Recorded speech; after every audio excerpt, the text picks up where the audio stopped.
Papansin mo mga dre na yung design nito is very usual lang naman than the other. So ang pinagkaiba lang naman is yung color niya, then yung sharp edges na design dito mismo sa motorsiklo na to. Especially, so pag sinabi nating analog, katulad nito yung mga gantar style, yung speedometer at yung tachometer niya magkasama na rin siya sa isang part.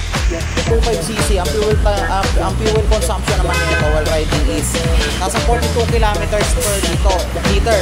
So medyo matipid na rin itong motorsiklo na to, since nga nakatulad yung sinabi ko kanina, naka-fuel injected na rin yung kanyang CVT drive, then yung kanyang kickstart. So kagaya na sinabi ko kanina, ang starting system nito o yung starting type nito is pwedeng electric, pwedeng kick.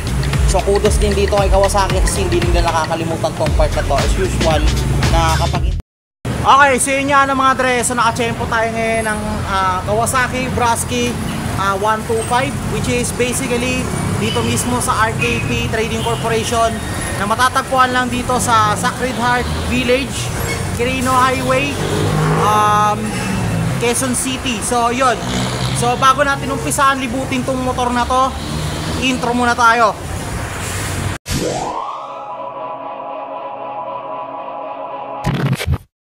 Kawasaki Brusky 125 is a scooter na ni-release ni Kawasaki ngayong taong 2024. So kung mapapansin mo, very usual lang yung design niya. Then at the same time, napakasimple lang na itong tingnan. Pero before natin ikutin tong motor na to, so punta muna tayo sa pinaka-specs niya.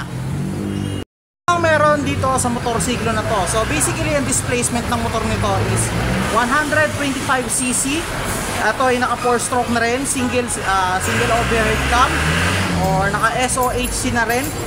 Then single cylinder, 2 valves, and also naka fuel injected na rin. So yung starting system nito is naka electric start and naka kickstart pa rin, so which is pinagalo ng modern and traditional starting din. Then ang transmission type nito is continuously variable transmission or CVT. In short, naka-automatic po itong motor na to. So usually pag scooter gano'n naman talaga eh. Then also meron itong max power na 9.52 horsepower at 7,500 RPM.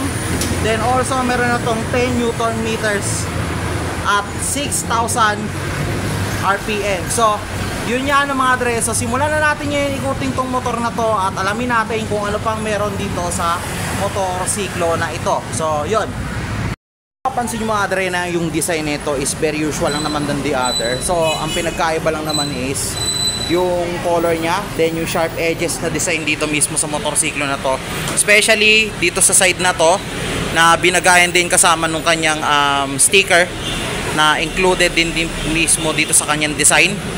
Then also may pagka pointed sharp din dito sa harapan, no? Parang may pagka Honda click din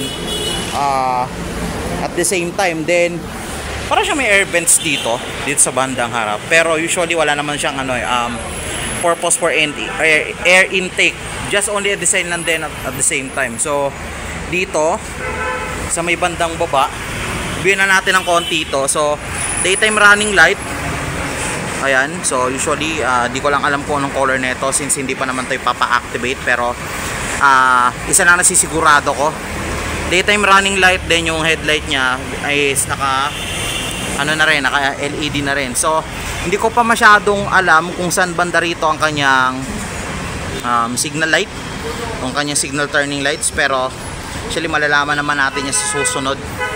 So ayun. Then also sa baba naman, ang kanyang suspension is naka-telescopic port na din. So very usual lang din ang kanyang ang kanyang ginagamit na suspension. Then also naka-mugs na rin ito, naka-wheel mugs na rin. Ang sukat naman ng gulong nito is 80 by 90 by 14. So ito ay naka-commuter tire na rin. Then also kung maobserbahan nyo dito sa may bandang kanan, dito mismo sa may bandang kanan na part is naka-disc brake na rin ito. So ang tanong dito, kung meron na bang included to na ABS or CBS. sa kanyang brake system. Well, unfortunately dito wala pa siyang included na ganun, pero masisigurado naman natin na kaya niya mag-distribute na magandang stopping power since ito ay naka-disc brake na rin. Since bagong unit na to, so hindi na rin mawawala talaga kung tutuusin yung mga bagong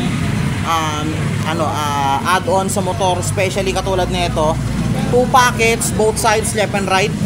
Mas malalim pa rin kung tutuusin nyo sa may left side, pero mas mababaw yung sa right side. So kung tutuusin, mas marami ka pa rin mailalagay dito. Then hooks.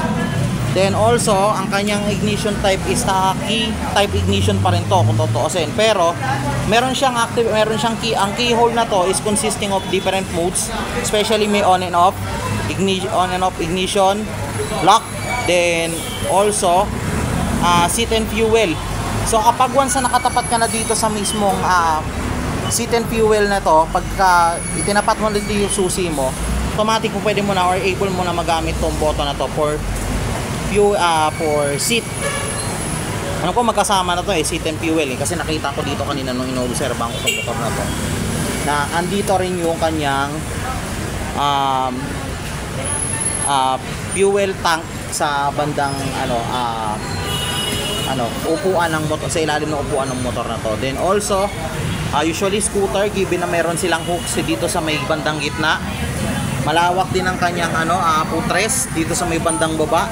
Then also kagaya ng mga typical na scooter na lumalabas ngayon, dito rin natin nilalagay yung battery for para ma-activate tong motorsiklo na to. So bukod pa ron sa part na to, so syempre hindi na nakakalimutan yung isa pang mga pinaka-importanting bagay dito sa motorsiklo na to, which is yung USB charging port. So pagpasensyahan nyo na medyo malabo. So while riding, o pwede na kayong mag-charge ng mga iba't ibang bagay dito na katulad ng mga dinadala nyo madalas, like cellphone, camera, so on and so forth. So pwede na kayo mag-charge dito through using your USB charging adapter. Then connect nyo lang dito, tapos ilagay nyo lang dito sa pinaka-packet nya. So ganun din lang din halos ang ang setup din ito, katulad ng din ng iba pang motor din. So kung mapapansin nyo, napakasimple niyang tingnan, pero yung style and aesthetic ng design niya is nagko-complement talaga sa kung anong kulay ang meron siya. So ayan, sulat na rin, Brasky 125. And also kagaya din ng iba pang scooters, ito medyo maganda to kasi makapit to sa may bandang kanyang OBR foot pegs is naka goma na rin siya, so hindi siya ganun kadaling madudulas, especially kapag nakaangkas ka dito kasi makapit yung kanyang goma na nilagay dito sa mismong OBR seat nito. Then also punta dito tayo sa bandang seat. So yung kanyang seat, so malambot din kahit paano. Hindi naman siya totally malambot. Hindi naman siya totally matigas, kumbaga saktuhan lang para lang din for a sitting comfortability at the same time. Then also sa part na to, medyo may pagkarap ang texture ng kanyang cushion or nung kanyang leather na ikinover dito sa kanyang seat. So probably hindi siya ganun kadulas kapag once sa sinakyan mo, either it's wet or kapag halimbawa basa to or basta yun, kadalasan lang naman ako na madulas na seat is pagbasa lang naman talaga so ayun. So grab bar, ganda rin yung pagkaka-aesthetic nya. Then open natin yung kanyang seat compartment. So sa kanyang seat compartment, I don't think if it's usually nakasya dito ang isang half face. Sir, excuse me, may tanong muna ako. Kasya ba half face helmet dito? Yes sir, yung half face lang. Half face lang, okay. So half face helmet kasya daw. So wala pa akong idea kung ilang liter ang compartment nito, pero basically mukhang napakalaki naman din kung tutuusin. Kala ko lang kasi hindi siya talaga kakasya dito kasi medyo may mapabaw na part siya dito sa part na to. So yun. So katulad ng sinabi sa atin ni sir, kakasya dito yung half-face na helmet. Then also given naman din na makakapag din tayo dito, makakapag-store din tayo dito ng maraming utilities or maraming bagay na kinakailangan natin while riding, especially yung mga tools, equipments, and so on and so forth, kung ano pang gusto nyo ilagay dito sa motor na to. So ayun, so punta tayo sa kanyang tangke. Okay, so katulad nung sinabi ko kanina, yung tangke niya naka-attach siya dito mismo sa ilalim nung kanyang upuan, which is nandito siya sa mismong compartment. So ang alamin natin ngayon kung ilan yung fuel tank capacity na meron dito mismo sa motor na to. So ang fuel tank capacity na meron dito sa motorsiklo na to is basically nasa 5.1 liters na ang kanyang fuel tank capacity. So probably marami-rami na rin ito. Marami-rami ka na rin may ilalagay dito ng gasolina. Then also since fuel injected to is malayo-layo na rin ang mararating mo while riding this kind of motorcycle na rin at the same time. So ayun. Naman sa kanyang fuel consumption, well, based dun kay Kuya, although wala kasi ako nakitang data nito sa website ni Kawasaki, but either siguro natanong ko na rin sa kanya at the same time yung details about doon. So based naman sa kanya, itong Brasky 125cc, ang fuel consumption naman nito while riding is nasa 42 kilometers per liter. So medyo matipid na rin itong motorsiklo na to, since nga nakatulad ng sinabi ko kanina, naka-fuel injected na rin, pero nakadepende pa rin yan sa throttle habit mo as a rider or as a motorist na rin. So bakit? Apakasimple lang. So dito sa part kasi ng throttle habit, medyo mahirap na usapan yan eh. Kung harabas ka rin naman magpatakbo, then sorry sa term, kung harabas ka magpatakbo, then halos mag-racing ka na rin dyan sa daanan, o halos na ikipagkarera ka na rin dito alongside the road inside to the Philippines. Hindi natin masusunod yung fuel tank consumption na yun. Pero kung ikaw lang naman is yung mga katulad ng average rider na average lang din yung throttle habit, then at the same time hindi naman ganun ka sobrang pumiga ng motor, yun, masusunod mo yung actual fuel tank consumption ng mismong motor na to. So ayun, so same time grab bar, ang ganda ng pagkaka-finish niya dito since ito ay may silver. Then also punta tayo dito sa may bandang baba, which is given na naka-air cooled. Ito yung naka-air cooled tong motorsiklo na to, since nga na meron siyang fan over here. And so meron siyang fan dito. Then at the same time, ang kanyang napansin ko na naman to. So ito maganda dito kasi halos lahat ng mga nag-cater talaga ng motor ngayon. Hindi lang ko totosin si Rusi, hindi lang ko totosin yung iba pang mga motorcycle dealers, but also motorcycle brands, but also si Kawasaki. Ito kudos talaga dito. Ilalagyan nila ng rubber engine cover tong bandang mudguard para at least makalesen sila sa pagpasok ng dirt sa mismong engine section ng motorsiklo. Then also madalas naman natin napapansin yan. So sa part na to, syempre napakalaking advantage nga naman kung totoosin. Then also mudguard, medyo extended din kahit paano usually, napakalaking bagay na rin kung totoosin. Hindi naman siya sakop yung buong taas, pero goods pa rin naman kahit almost a half na rin yung sakop ng kanyang mudguard at the same time. So meron din siyang fender dito na napakahaba, so napakalaking tulong din ito para hindi masyadong madumihan yung likod ng OBR mo or even you as a rider. Then also naka-upright position na rin yung kanyang exhaust para kung sakaling bain is hindi siya masyadong hindi siya ganun kadaling papasukan ng tubig. So technically may kasama na tong heat guard dito, tsaka dito mismo sa kanyang elbow. Then also yung kanyang gulong dito sa likod. So lipat tayo doon sa kabila. Ordinary brakes pa rin to. Then at the same time, katulad na hindi siya katulad nung brake nung sa harap na naka disc brake na. So itong rear section niya, ang meron dito ngayon is yung naka single shock suspension, gaya ng mga typical na scooter na nakikita natin na gantong klase. Then at the same time yung kanyang air filter, yung kanyang CVT drive, then yung kanyang kickstart. So kagaya ng sinabi ko kanina, ang starting system nito o yung starting type nito is pwedeng electric, pwedeng kick. So kudos din dito kay Kawasaki kasi hindi nila nakakalimutan tong part na to. As usual, na kapag hindi gumana kasi ang electric, pwede mong backupan nito on some point kasi hindi natin alam kasi kung anong probably na mangyayari. Then also drum brakes, then also naka-commuter tire din tayo dito sa may rear with mags na rin also. Then bali ang sukat pala ng gulong nito is naka 90 by 90 by 14, so medyo mas malapad lang to ng konti at mas malaki compared dun sa harap, dun sa may front. So ayun, so maganda rin yung pagkakakulay dito sa kanyang wheel mags kasi katulad din dun sa harap. Then also punta na tayo dito sa may bandang likod. So since ang likuran is naka pure LED na rin, pero ang pinagkaiba lang kung totosin ng kanyang style sa kanyang tail light is yung tail light and turning lights is magkasama na rin siya in one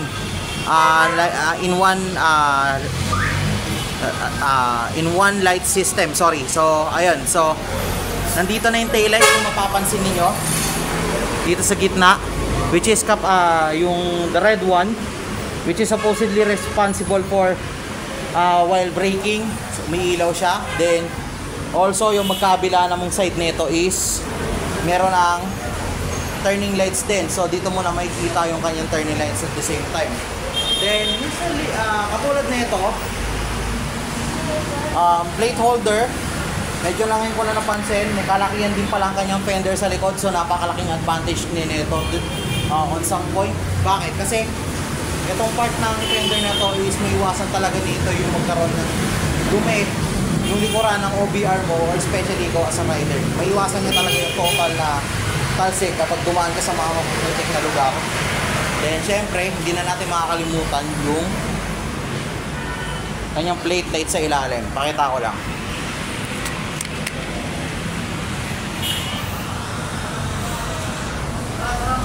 Ayan, so may plate light na rin siya dito. So napakasimple lang din halos ng design niya kung tutusin. Then ayan, so ganyan na ganyan lang din. So napakasimple lang din ng design ng motorsiklo na to. So ayun niya. Tayo dito sa kanyang front side, which is yung sa may driver's position, sa may front nung driver's position. So basically ang makikita natin dito, so meron din siyang switches dito magkabilang side. Papapansin nyo, napakasimple lang din, oh. So dito, ano nga bang meron dito sa kanyang instrument panel? So dito meron tayong sa instrument panel niya, basically meron siyang analog na tachometer, which is kasama na rin dito yung speedometer. Then also magkahalo na yan, take note, magkahalo na yan. Then also yung kanyang high beam and low beam indicator. Then yung kanyang check engine, turning lights. Then I think this one is for odometer na rin, oh. Ayun. So switches tayo from the right side. Para dito mismo ang makikita lang natin is yung sa hazard switches. Then yung electric start button niya. So napakasimple lang din halos ng controls dito sa right side. Well, pagdating mo naman dito sa left side, ang magiging controls na lang dito is ito, high beam and low beam. Then also yung kanyang ball. Then yung turning light switches. So yun lang halos yung controls niya. Kung tutuusin, lima nga lang ang magiging controls nito. So ayun. So magkano nga ba ang halaga ng motorsiklo na to? So si Brasky 125 or si Kawasaki Brasky 125 is nagkakahalaga lang naman siya ng 75,000 pesos. So kung trip mo siya monthly, kailangan mo mag down payment ng at least 10,000 pesos. Then also sa 12 months, kailangan mo siyang hulugan ng 6,800 or 6,800. Sa 24 months naman is 4,000. Then also sa 36 months naman is 3,100 or 3,100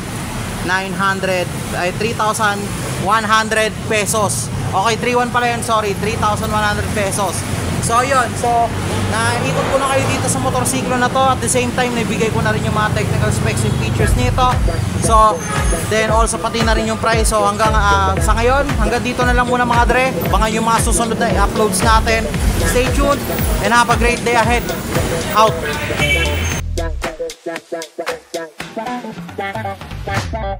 Ano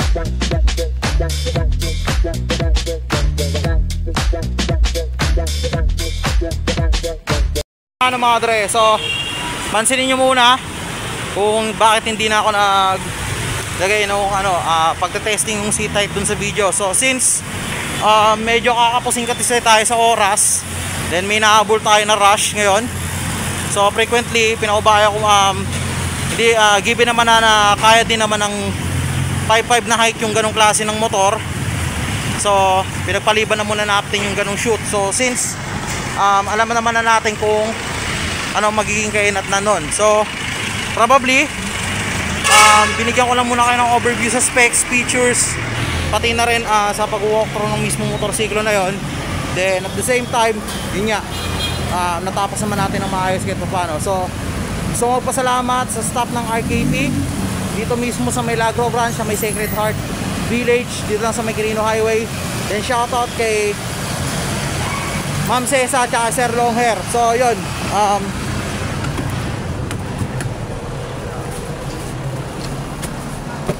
commute mode muna tayo ngayon.